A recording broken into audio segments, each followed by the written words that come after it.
Chapter 5, Summer Holidays. The Easter holidays came and went, and the summer term began at school. My grandmother and I had already planned to take our summer holiday in Norway, and we talked about almost nothing else every evening. She had booked a cabin for each of us on the boat from Newcastle to Oslo at the earliest possible moment after my school broke up. And from Oslo, she was going to take me to a place she knew down on the south coast, near Dahl, where she had spent her own summer holidays as a child nearly 80 years ago. All day long, she said, my brother and I were out in the rowing boat. The whole coast is dotted with tiny islands and there's nobody on them. We used to explore them and dive into the sea off the lovely smooth granite rocks. And sometimes on the way out, we would drop the anchor and fish for cod and whiting. And if we caught anything, we would build a fire on the island and fry the fish in a pan for our lunch. There is no finer fish in the world than absolutely fresh cod. What did you use for bait, Grandmama, when you went fishing? Mussels, she said. Everyone uses mussels for bait in Norway. And if we didn't catch any fish, we would boil the mussels in a saucepan and eat those. Were they good? Delicious, she said. Cooked them in seawater and they were tender and salty. What else did you do, Grandmama? We used to row out and wave to the shrimp boats on their way home. They would stop and give us a handful of shrimps each. The shrimps were still warm from having been just cooked, and we would sit in the rowing boat peeling them and gobbling them up. The head was the best part. The head? I said. You squeeze the head between your teeth and suck out the inside. It's marvellous. You and I will do all those things in the summer, my darling, she said. Grandmama, I said, I can't wait. I simply can't wait to go. Nor can I, she said. When there were only 3 weeks of the summer term left, an awful thing happened. My grandmother got pneumonia. She became very ill, and a trained nurse moved into the house to look after her. The doctor explained to me that pneumonia is not normally a dangerous illness nowadays because of penicillin. But when a person is more than 80 years old, as my grandmother was, then it was very dangerous indeed. He said he didn't even dare to move her to hospital in her condition. So she stayed in her bedroom and I hung about outside the door while oxygen cylinders and all sorts of other frightening things were taken into her. Can I go in and see her? I asked. No, dear, the nurse said. Not at the moment. A fat and jolly lady called Mrs. Spring, who used to come and clean our house every day, also moved in and slept in the house. Mrs. Spring looked after me and cooked my meals. I liked her very much, but she wasn't a patch on my grandmother for telling stories. One evening, about 10 days later, the doctor came downstairs and said to me, You can go in and see her now, but only for a short time. She's been asking for you. I flew up the stairs and burst into my grandmother's room and threw myself into her arms. Hey there, the nurse said. Be careful with her. Will you be all right now, Grandmama? I asked. The worst is over, she said. I'll soon be up again. Will she? I said to the nurse. Oh, yes, the nurse answered, smiling. She told us she simply had to get better because she had to look after you. I gave her another hug. They won't let me have a cigar, she said, but you wait till they're gone. She's a tough old bird, the nurse said. We'll have her up in another week. The nurse was right. Within a week, my grandmother was thumping around the house with her gold-topped cane and interfering with Mrs. Spring's cooking. I thank you for all your help, Mrs. Spring, she said, but you can go home now. Oh, no, I can't, Mrs. Spring said. Doctor told me to see that you take it very easy for the next few days. The doctor said more than that. He dropped a bombshell on my grandmother and me by telling us that on no account were we to risk the journey to Norway this summer. Rubbish, my grandmother cried. I've promised him we'll go. It's too far, the doctor said. It will be very dangerous, but I'll tell you what you can do. You can take your grandson to a nice hotel on the south coast of England instead. The sea air is just what you need. Oh no, I said. Do you want your grandmother to die, the doctor asked me. Never. Then don't let her go on a long journey this summer. she's not yet strong enough, and stop her smoking those vile black cigars. In the end, the doctor had his way about the holiday, but not about the cigars. Rooms were booked for us in a place called the Hotel Magnificent in the famous seaside town of Bournemouth. Bournemouth, my grandmother told me, was full of old people like herself. They retired there by the thousand because the air was so bracing and healthy. It kept them, so they believed, alive for a few extra years. Does it? I asked. Of course not, she said. It's tommy rot. But just for once, I think we've got to obey the doctor. Soon after that, my grandmother and I took the train to Bournemouth and settled into the Hotel Magnificent. It was an enormous white building on the seafront, and it looked to me like a pretty boring place to spend a summer holiday in. I had my own separate bedroom, but there was a door connecting my room with my grandmother's room, so what could we visit each other without going into the corridor? Just before we left for Bournemouth, my grandmother had given me, as consolation, a present of 2 white mice in a little cage, and of course I took them with me. They were terrific fun, those mice. I called them William and Mary, and in the hotel I set out right away, teaching them to do tricks. The first trick I taught them was to creep up the sleeve of my jacket and come out by my neck. Then I told them to climb up the back of my neck on the top of my head.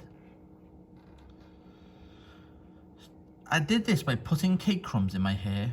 On the very first morning after our arrival, the chambermaid was making my bed when one of my mice poked its head out from under the sheets. The maid let out a shriek that brought a dozen people running to see who was being murdered. I was reported to the manager. There followed an unpleasant scene in the manager's office, with the manager, my grandmother, and me. The manager, whose name was Mr. Stringer, was a bristly man in a black tailcoat. "I cannot permit mice in my hotel, madam," he said to my grandmother. "How dare you say that when your rotten hotel is full of rats anyway?" my grandmother cried. "Rats?" cried Mr. Stringer, going mauve in the face. "There are no rats in this hotel."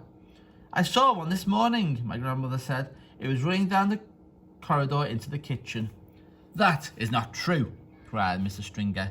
"You had better get the rat catcher in at once," my grandmother said, "before I report you to the public health authorities. I expect there's rats scuttling all over the kitchen floor and stealing the food off the shelves and jumping in and out of the soup." "Never," cried Mr. Stringer. "No wonder my breakfast toast was all nibbled round the edges this morning," my grandmother went on relentlessly. "No wonder it had a nasty ratty taste. If you're not careful, the health people will be ordering the entire hotel to be closed before everyone gets typhoid fever." "You are not being serious, madam," Mr. Stringer said. "I was never more serious in my life," my grandmother said. "Are you or are you not going to allow my grandson to keep his white mice in his room?" The manager knew when he was beaten. "May I suggest a compromise, madam?" he said. "I will permit him to keep them in his room as long as they are never allowed out of the cage. How's that?" "That will suit us very well," my grandmother said, and she stood up and marched out of the room with me behind her. "There is no way you can train mice inside a cage." Yet I dared not let them out because the chambermaid was spying on me all the time. She had a key to my door and she kept bursting in at all hours, trying to catch me with the mice out of the cage. She told me that the first mouse to break the rules would be drowned in a bucket of water by the hall porter. I decided to seek a safer place where I could carry on with the training. There must surely be an empty room in this enormous hotel. I put one mouse into each trouser pocket and wandered downstairs in search of a secret spot. The ground floor of the hotel was a maze of public rooms, all of them named in gold letters on the doors. I wandered through the lounge, the smoking room and the card room, the reading room and the drawing room. None of them was empty. I went down a long wide corridor and I came to the ballroom. There were double doors leading into it, and in front of the doors there was a large notice board on a stand. The notice on the board said, RSPCC meeting. Strictly private, this room is reserved for the annual meeting of the Royal Society for the Prevention of Cruelty to Children. The double doors into the room were open. I peeped in. It was a colossal room. There were rows and rows of chairs, all facing a platform. The chairs were painted gold, and they had little red cushions on the seats, but there was not a soul in sight. I sidled cautiously into the room. What a lovely, secret, silent place it was.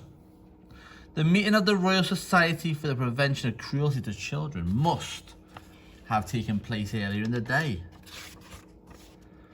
And now they had all gone home. Even if they hadn't, even if they did suddenly come pouring in, they would be wonderful, kind people who would look with favour upon a young mouse trainer going about his business. At the back of the room there was a large folding screen with Chinese dragons painted on it. I decided, just to be on the safe side, to go behind this screen and do my training there. I wasn't a bit frightened of the prevention of cruelty to children people, but there was always a chance that Mr. Stringer, the manager, might pop his head round the door. If he did, and if he saw the mice, the poor things would be in the hall porter's bucket of water before I could shout stop. The trick I was going to teach them today was rope walking. It's not difficult to train an intelligent mouse to be an expert tightrope walker, provided you know exactly how to go about it. First, you must have a piece of string. I had that. Then you must have some good cake. A fine currant cake is the favourite food of white mice. They are dotty about it. I had brought with me a rock cake, which I had pocketed while having tea with Grandmama the day before. Now here's what you do. You stretch the string tight between your two hands, but you start by keeping it very short, only about 3 inches. You put the mouse on your right hand and a little piece of cake on your left hand. The mouse is therefore only 3 inches away from the cake. He can see it and he can smell it. His whiskers twitch with excitement. I lengthened the string. I made it about 6 inches long. William knew what to do now. With superb balance, he walked step by step along the string until he reached the cable. He was rewarded with a nibble. Quite soon, William was walking a 24-inch tightrope from one hand to the other to reach the cake. It was wonderful to watch him. He was enjoying himself tremendously. Now it was Mary's turn. I put William on the carpet beside me and rewarded him with some extra crumbs. Then I started going through the same routine all again with Mary. My blinding ambition, you see, my dreams, was to become one day the owner of a white mouse circus. I was beginning to picture myself travelling first class all over the globe with my famous white mouse circus and performing before all the crowned heads of Europe. I was about halfway through Mary's training when suddenly I heard voices outside the ballroom door. The sound grew louder. It swelled into a great babble of speech from the many throats. I recognised the voice of the awful hotel manager, Mr. Stringer. Help, I thought. But thank heavens for the huge screen. Well, ladies, I'm sure you'll be quite comfortable in here, Mr. Stringer's voice was saying. Then in through the double doors he marched, black tailcoat and all, spreading his arms wide as he ushered in a great flock of ladies.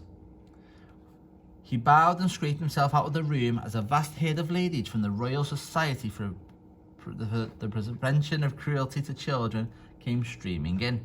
They wore pretty clothes and all of them had hats on their head.